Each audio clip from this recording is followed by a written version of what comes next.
할렐루야. 새벽기도에 오신 성도님들을 주님의 이름으로 환영하고 축복합니다. 제가 잠시 기도하고 하나님 말씀 나누겠습니다.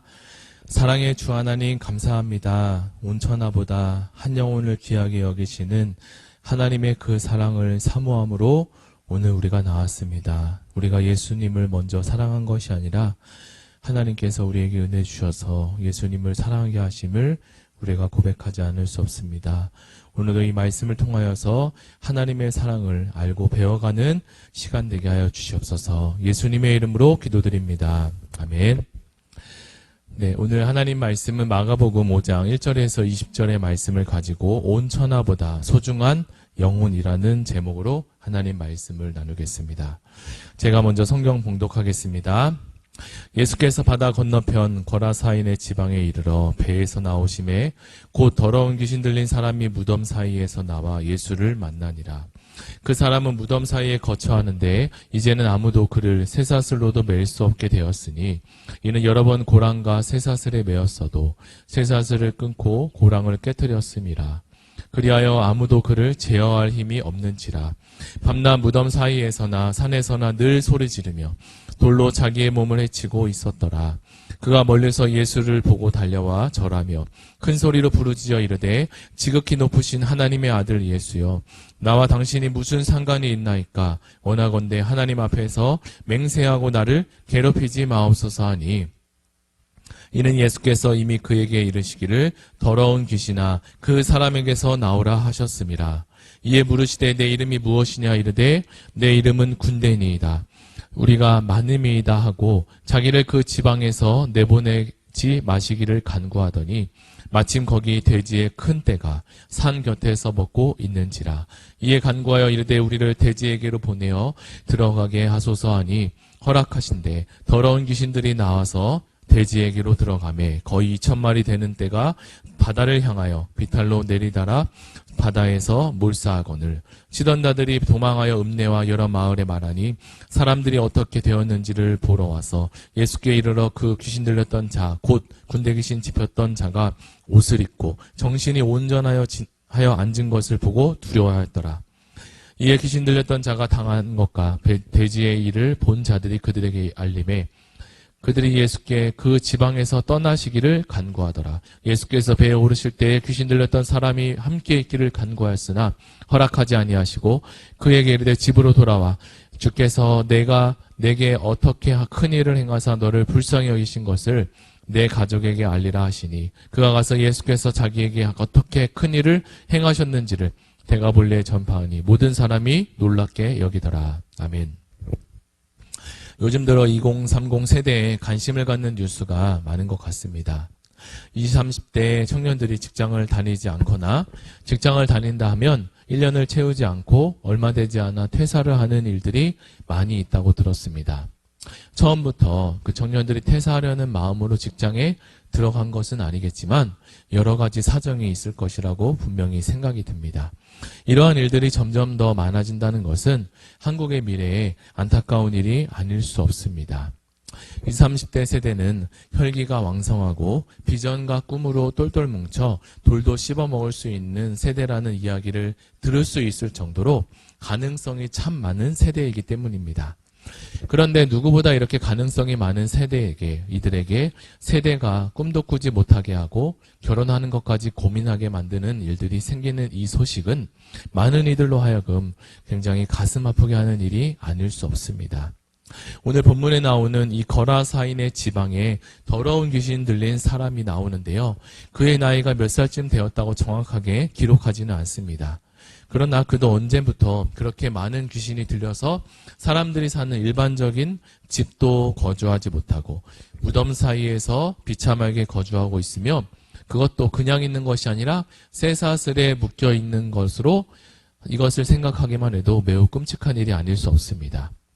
그도 어느 행복한 가정의 자녀일 텐데 말입니다. 그의 부모가 이러한 사실을 안다면 자식을 가진 부모로서 참으로 매우 안타깝고 어찌할 바를 알지 못하여 잠도 청하지 못하는 시간을 가졌으리라 생각이 듭니다.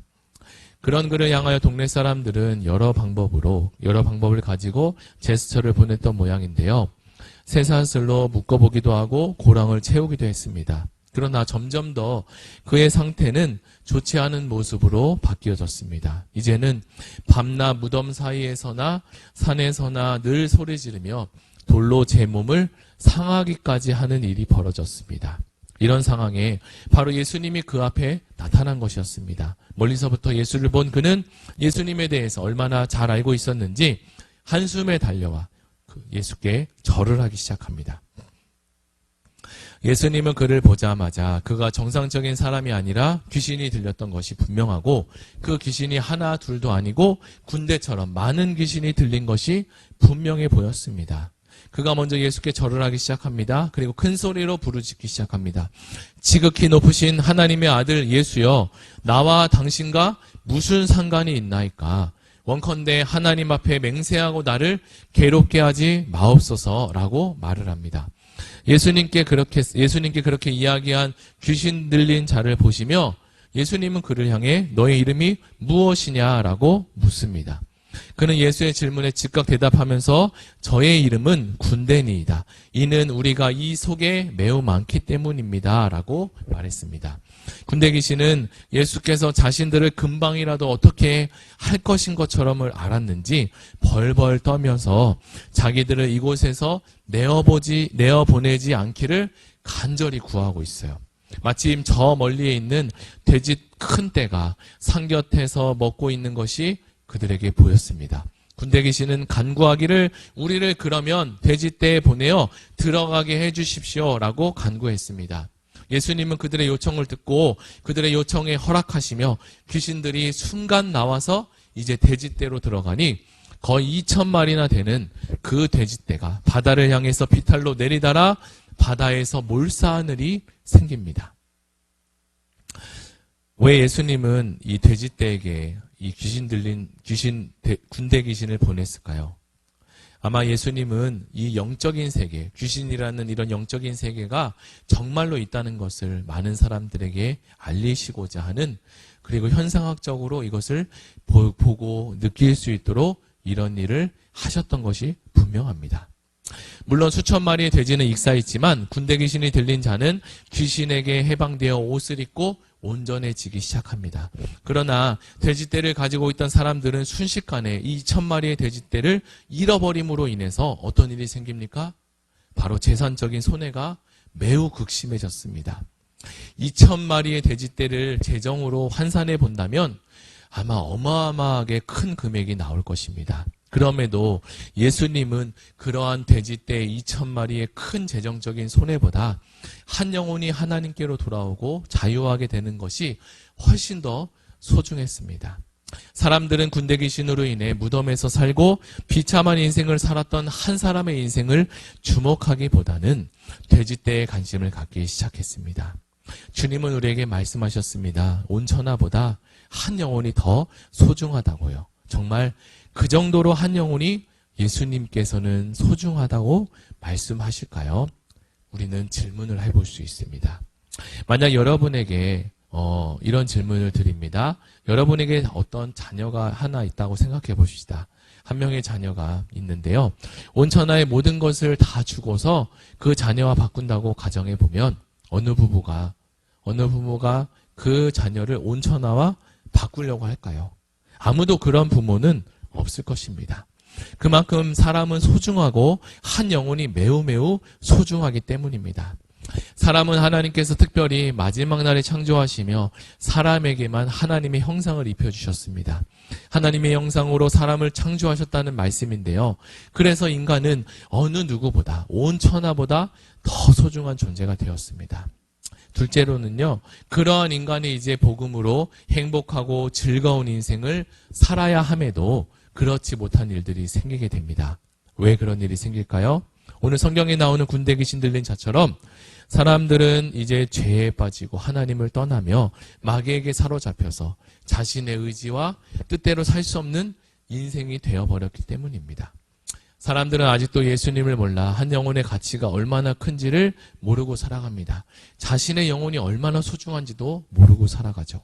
특별히 십자가를 어렸을 때부터 태어날 때부터 물고 태어난 그리스도인인 경우에는 더욱더 모를 수 있겠지만 수십 년 동안 세상에 방황했던 분들은 예수님을 처음으로 믿고 예수를 만나고 왜 이런 인생이 있었는지 말로 형용할 수 없는 기쁨의 소리를 우리에게 내고 있습니다. 우리가 이 말씀을 통해서 알아야 할 것이 하나 있습니다. 그것은 바로 그렇게나 많은 귀신들이 모여 있었던 군대 귀신일지라도 예수님 앞에서는 꼼짝없이 벌벌 떨고 있다는 사실입니다. 우리 앞에 정말 어렵고 힘든 군대 귀신과 같은 여러 가지 어려운 난관들이 살벌하게 놓여 있을지라도 예수 이름 앞에 악한 영의 역사는 무너진다는 사실을 우리는 믿어야 합니다.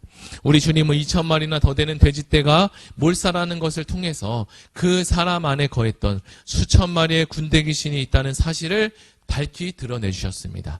우리는 사단의 역사가 있다는 사실을 확실히 알고 명심하고 조심해야 합니다. 사단이 우리에게 틈타지 않도록 수시로 깨어 기도해야 됩니다. 사단이 없다라고 생각하는 것도 옳지 않고 사단이 있으나 너무나 무서운 존재라고 생각하는 것도 성경이 말하는 것이 아닙니다. 그러기 위해서는 우리가 이 영적 존재에 대해서 균형을 갖기 위해서는 하나님의 말씀을 더 많이 우리가 읽어야 되고 사단의 존재에 대해서도 알아야 하며 평상시에도 사단과 귀신이 떨고 있는 벌벌 떠는 예수님을 우리 마음에 온전히 모셔야 합니다. 그리고 복음을 외치고 날마다 말씀을 틀어놓고 찬양을 부르며 하나님께 이 복음의 소리를 내야 합니다. 드라큘라가 마늘 앞에 꼼짝 못한다는 우스갯소리도 있지만 사단은 예수 이름과 그리고 복된 소식을 전하는 곳곳마다 그곳에서 꼼짝하지 못하고 엎드려 절하고 그 자리를 떠나간다는 사실을 우리는 기억해야 할 것입니다. 마지막으로 사단의 건세 앞에 무너져서는 절대 안 된다는 사실이죠. 군대 귀신은 멀쩡했던 이 한 사람의 인생을, 영혼을 망가뜨리려고 했습니다. 사단은 우리로 하여금 절대로 잘되게 하는 존재가 아니라는 사실입니다. 성경은 우리에게 말씀합니다. 요한복음 10장 10절에 도둑이 오는 것은 도둑질하고 죽이고 멸망시키는 것이요 내가 온 것은 양으로 생명을 얻고 더욱더 풍성하게 하려는 것이라. 이 말씀을 우리가 한번 의지하며 오늘 하루를 시작하기를 원합니다. 사단은 우리 인생이 망하게 하는 것을 원하지만 하나님은 우리로 하여금 풍성하고 더욱더 풍성하게 만드신다는 사실을 하나님 우리가 믿어야 할 것입니다. 우리 다 같이 들은 말씀을 가지고 함께 기도하기를 원합니다. 이 시간에 기도할 때 우리에게도 악한 영의 존재를 정확하게 인식하게 하시고 악한 영을 예수의 이름으로 그리고 말씀으로 대적하여 쫓아내고 풍성한 삶으로 살아가는 의왕 우리에게 모든 성도가 되게 하여 주시옵소서. 우리 다 같이 들은 말씀을 가지고 함께 기도하시겠습니다. 하나님 아버지 감사합니다. 오늘 마가복음 말씀을 통하여서 악한 영의 존재가 있다는 사실, 그리고 그 악한 영의 존재가 한 영혼에게 침투했을 때 그 영혼이 정말 가정적으로도 온전히 서지 못하고 그리고 인생도 불행한 인생, 그리고 홀로 사는 인생, 어려운 인생에 봉착하게 된 것을 보았습니다. 그러나 그러한 인생도 예수를 만나고 예수님께서 예수의 이름으로 악한 영을 내어 쫓으실 때 그는 옷도 멀쩡하게 입고 그리고 정신도 차려서 이제 온전한 인생을 살아갈 수 있게 하심을 우리가 보았습니다. 하나님 우리도 그러한 인생 되게 하심을 감사합니다. 악한 영이 우리를 틈타지 못하고 만지지도 못하게 하시고 우리를 방해하는 일이 없도록 나사는 예수 이름으로 악한 영을 물리쳐 주시옵소서. 감사드리며 예수님의 이름으로 기도드립니다. 아멘. 우리 이 시간에 두 번째로 기도할 것은 3월에 있을 순장반 개강과 그리고 양육훈을 위해서 함께 기도하겠습니다. 온 교회가 순장반을 통해 그리고 다락방을 통해 예수 복음으로 충만하게 해달라고 기도하시고 그리고 가지고 오신 개인 기도 제목과 나라 민족을 위해서 다 함께 기도하시겠습니다.